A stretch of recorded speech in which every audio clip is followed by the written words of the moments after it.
नमस्कार दोस्तों, पाथफाइंडर पर आप सभी का स्वागत है। मेरा नाम है डॉक्टर महिपाल सिंह राठौर और आज इस लेक्चर में मैं आपके साथ चर्चा करूंगा ब्रिक्स के न्यू डेवलपमेंट बैंक से जुड़े एक न्यू डेवलपमेंट के बारे में। तो इजिप्ट एनडीबी को ज्वाइन कर रहा है, ये लेटेस्ट न्यूज है और इसी के साथ इजिप्ट चौथा देश बन गया है which is a member of NDB apart from the founding members. अब ये ब्रिक्स का एनडीबी करता क्या है, किस तरह से बनाया गया है इस बैंक को, इन्हीं सब पॉइंट्स को हम डिटेल में डिस्कस करेंगे।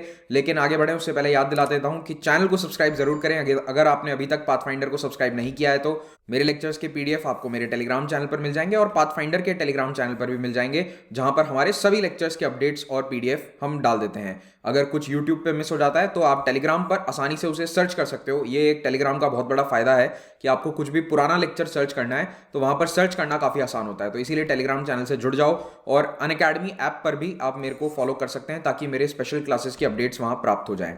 ये न्यू डेवलपमेंट बैंक है क्या? जैसा कि आपको नाम बता रहा है कि कुछ ना कुछ डेवलप हो रहा है, तो बिल्कुल इंफ्रास्ट्रक्चर प्रोजेक्ट्स को फाइनेंस करने के लिए ब्रिक्स देशों ने मिलकर इस बैंक को बनाया था आज से लगभग 7 साल पहले।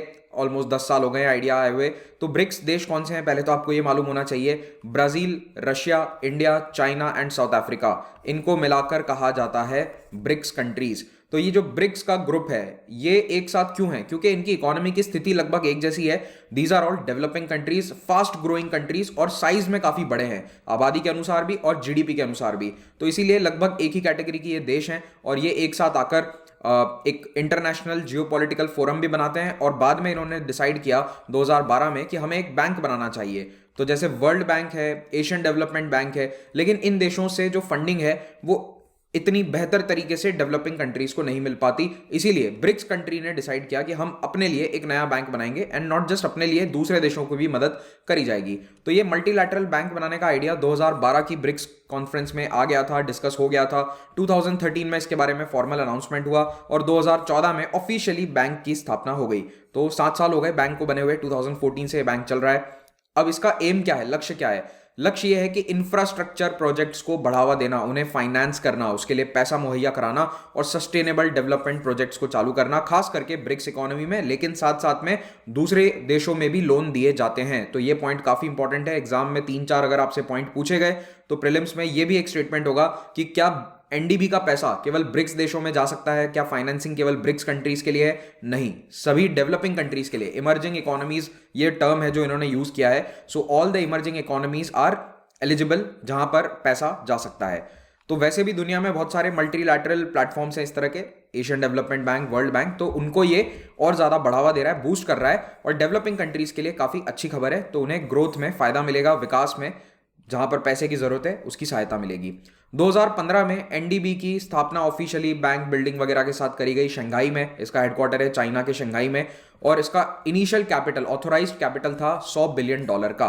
तो ये वो पैसा है जो इन पांचों देशों ने मिलकर इस बैंक की स्थापना के लिए लगाया था। तो 20-20 बिलियन डॉलर पांचों देशों ने लगाए और इसके साथ ही $100 बिलियन का इसका इनिशियल कैपिटल आ गया। अब इस पैसे में और भी कई कंट्री जुड़ सकते हैं, ऐसा ऑप्शन छोड़ा गया है। तो ऐसा नहीं कि कोई दूसरा देश आकर यहां पर ज्वाइन नहीं कर सकता। Of course other countries can join in, लेकिन जो शुरुआती कैपिटल था दैट वाज $50 बिलियन। उसमें से आप देख सकते हैं कि 20% सभी का इक्वली डिस्ट्रीब्यूशन उसमें रहा था। ऐसा क्यों है? ताकि किसी को भी एक्स्ट्रा वोटिंग राइट्स ना मिले। देखो, वर्ल्ड बैंक, एडीबी, इन सब में प्रॉब्लम क्या है कि यूएस, जापान जैसे देश डोमिनेट करते हैं, कारण कि उनका पैसा ज्यादा लगा हुआ है। तो एनडीबी में भविष्य में ऐसा ना हो, इसका ध्यान रखते हुए इन देशों ने कहा कि सभी बराबर पैसा लगाएंगे और सबका बराबर वोटिंग राइट्स रहेगा। So everybody has equal subscribe capital as well as equal voting rights. हाँ, बाद में कुछ अन्य देश भी यहां पर जुड़कर आए हैं, तो दूसरे देश जब जुड़े तब इनका शेयर थोड़ा सा कम होगा, लेकिन यह ध्यान रखा गया है कि इनका शेयर 55% से नीचे ना चला जाए। तो ये जो ओरिजिनल 5 ब्रिक्स देश हैं, इनका शेयर कभी भी बैंक में 55% से नीचे, वोटिंग राइट्स या वोटिंग शेयर 55% से नीचे नहीं जा सकता। अब दूसरे देश भी इस बैंक में जुड़े हैं, बांग्लादेश, यूएई, उरुग्वे और अब चौथा बन गया है इजिप्ट। एक और पॉइंट है, मान लो अगर कोई देश जैसे कि चाइना, उसकी इकोनॉमी बहुत अच्छी चल रही है, तो वो कहेगा कि हम $50 बिलियन और डालना चाहते हैं इस बैंक में और हमारा वोटिंग राइट भी बढ़ा दो। ये तब तक नहीं हो सकता जब तक सभी बाकी के 4 मेंबर राजी ना हो जाएं। तो उसके लिए चारों को यूनिफॉर्मली एग्री करना होगा, जो काफी मुश्किल है। बैंक का हेडक्वार्टर शंघाई चाइना में स्थित है। ब्रिक्स टावर इसे नाम दिया गया है, लेकिन रिसेंटली एक न्यूज मैंने देखी थी कि इनका टावर शिफ्ट होने वाला है। एक नया बिल्डिंग बन रहा है, उसमें ये लोग शिफ्ट कर जाएंगे। तो हो सकता है आने वाले कुछ महीनों में एड्रेस बदल जाए, लेकिन हमें एड्रेस से क्या लेना देना, आपको तो केवल शंघाई शहर का याद रखना है नाम। तो शंघाई में इसका हेडक्वार्टर है।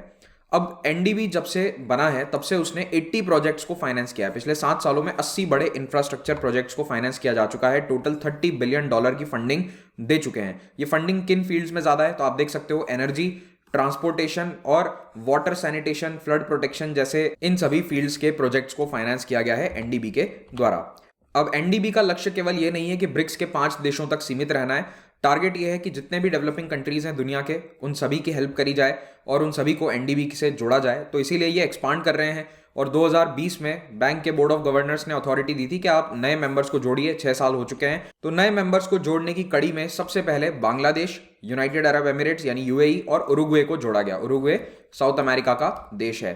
तो इन तीनों को सितंबर 2021 में मेंबरशिप प्रदान करी गई एनडीबी की, और अब दिसंबर में इजिप्ट चौथा देश बन चुका है जो इस एनडीबी के साथ जुड़ रहा है। इसके साथ ही अब एनडीबी में टोटल 9 मेंबर्स हो चुके हैं। तो इनका टारगेट यही है कि धीरे धीरे मेंबर्स की संख्या बढ़ाई जाए।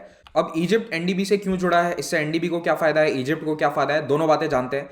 देखिए, इजिप्ट में अभी बहुत सारे फाइनेंसिंग की आवश्यकता है। कारण क्या है, इजिप्ट में बड़े बड़े इंफ्रास्ट्रक्चर प्रोजेक्ट्स चल रहे हैं। देखिए, इजिप्ट में इस वक्त बहुत बड़े बड़े इंफ्रास्ट्रक्चर प्रोजेक्ट्स चल रहे हैं। इजिप्ट की परेशानी आप समझिए। देखिए, इजिप्ट में जो नाइल नदी बहती है, लगभग सारी आबादी इनकी इसी नदी के किनारे रहती है। 10 करोड़ की आबादी है, जिसमें से 2 करोड़ तो लोग केवल कायरो और उसके पूरे सैटेलाइट रीजन्स में रहते हैं। यानी कि जैसे ये वाले जो शहर आपको न्यू कायरो, कायरो, 6 अक्टूबर सिटी जो नजर आ रहे हैं, इन सभी की पॉपुलेशन मिला के ही 2 करोड़ हो जाती है। So greater Cairo metro area में ही केवल 2 करोड़ लोग रहते हैं। आबादी का बहुत ज्यादा दबाव है। तो अब ये बड़े बड़े प्रोजेक्ट बना रहे हैं, जैसे कि एक नया कैपिटल सिटी बनाना। तो ये न्यू कायरो नया कैपिटल नहीं है, ये तो 15-20 साल पहले बन गया था। अब यहां पर रेगिस्तान में कायरो से 50 किलोमीटर दूर एक विशाल का नया कैपिटल बन रहा है। अगर आप ध्यान से देखें तो आपको यहां पर सड़कें, कुछ कुछ बिल्डिंग्स बनती हुई नजर आ रही होंगी। तो ये सब इनका नया कैपिटल डेवलपमेंट है। इसमें सरकारी बिल्डिंग्स यहां पर शिफ्ट हो जाएंगी, इनकी पार्लियामेंट और ये सब कुछ यहां पर आ जाएगा। मतलब एक जैसे देख रहे हो, भारत के अंदर भी इसी तरह का कुछ आर्किटेक्चर है, यूएस का भी ऐसा ही है। तो लगभग सभी देश यही वाला आर्किटेक्चर फॉलो करते हैं कि सरकारी ऑफिसेज बना दो, बीच में एक प्रोमेनाड जैसा बना देंगे और यहां पर इनका हाउस ऑफ रिप्रेजेंटेटिव्स यानी कि पार्लियामेंट। तो ये सब अभी काम चल रहा है। So it's a huge project, यानी कि बहुत बड़ा शहर बनेगा और इसी शहर को बनाने के लिए भी इन्हें फाइनेंसिंग की आवश्यकता है। इसके अलावा नाइल नदी के आसपास भी बहुत सारे ये लोग प्रोजेक्ट चला रहे हैं। ट्रेड बढ़ाने के लिए इन्हें कई सारे डेवलपमेंट्स करने हैं। तो इजिप्ट में अभी आने वाले 10-15 सालों में बहुत सारा डेवलपमेंट चल रहा है और 2030 तक इन्हें काफी कुछ करना है।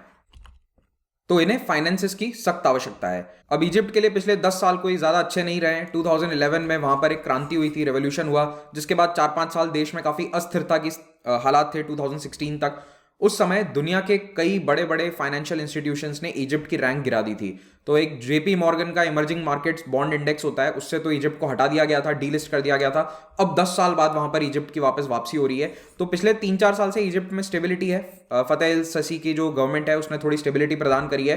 तो अब इजिप्ट अपनी इकोनॉमी को सुधारना चाह रहा है, फाइनेंस के माध्यम से बड़े बड़े प्रोजेक्ट्स को पूरा करना चाह रहा है और अपनी ऑयल एक्सपोर्ट डोमिनेटेड इकोनॉमी को डाइवर्सिफाई करना चाह रहा है। बेसिकली सारे मिडिल ईस्टर्न कंट्री यही करना चाह रहे हैं कि तेल पर निर्भरता कम करी जाए, क्योंकि तेल 30 साल 40 साल बाद रेलेवेंट नहीं रहेगा। अगर दुनिया सोलर पावर की तरफ जा रही है तो इनकी इकोनॉमी बहुत बुरी तरह हिट होगी। तो सभी देश डाइवर्सिफाई कर रहे हैं, whether it is Saudi Arabia, UAE तो काफी हद तक कर भी चुका है। टूरिज्म वगैरह से ज्यादा रेवेन्यू आता है उन्हें ऑयल के मुकाबले।